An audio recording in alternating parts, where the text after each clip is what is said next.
तो बहुत सुनने को मिली ऐसी चीज़ें कि लड़कियां ऐसे कपड़े नहीं पहनती, हुँ, लड़कियां चिल्लाती नहीं हैं, लड़कियां एक टाइम के बाद शादी कर दो इनकी, नहीं तो किसके साथ भाग जाएगी। लड़कियों को ज़्यादा पढ़ाते नहीं है, इसलिए नहीं कि वो एम्पावरमेंट हो जाएंगी, इसलिए क्योंकि अगर ज़्यादा पढ़ा दिया तो उसके लिए लड़का ही नहीं मिलेगा, क्योंकि हुँ। लड़के हैं ही नहीं पढ़े लिखे। लड़के पढ़े-लिखे नहीं हैं? ऐसा तो नहीं होना चाहिए मैम। हाँ? नहीं, the whole it's not about women.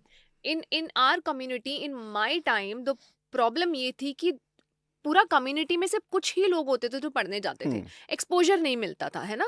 तो अब और दूसरी बात ये कि भाई अगर लड़की को ज्यादा पढ़ा दिया तो एक तो उसकी पढ़ाई में पैसे खर्च करने पड़ेंगे, दूसरा उसके दहेज में भी पैसे खर्च करने पड़ेंगे, तो दहेज भी देना पड़ेगा, डबल डबल खर्चा, लड़की is a liability.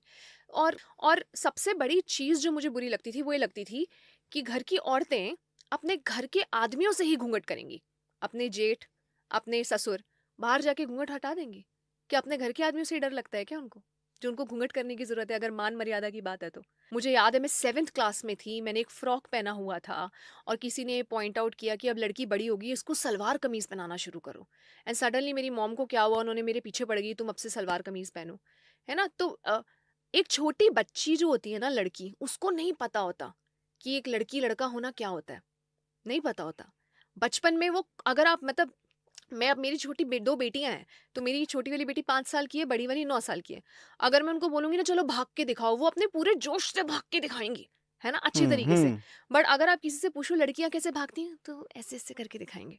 You know that feminine, वो कि लड़कियां दबी हुई ही होती हैं। एक छोटी बच्ची को नहीं पता होता, वो अपने खुले आम रहती है, उसको दबाया जाता है by the society, rules and restriction लगाती है सोसाइटी। अगर आप अभी जैसे पुराने ज़माने की बात करी, हम्म। पुराना ज़माना नहीं मतलब गाँव की बात करी, मैं भी गाँव से ही हूँ। हम्म।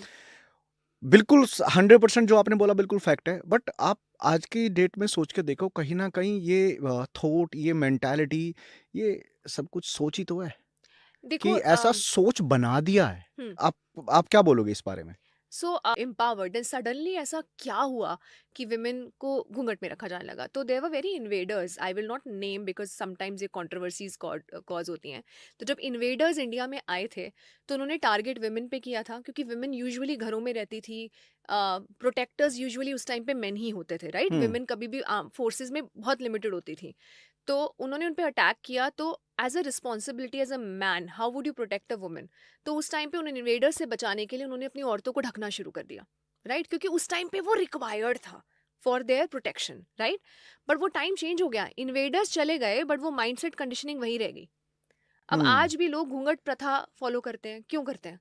कोई रीजन ही नहीं है। किससे बचना है तुमको घूंघट करके?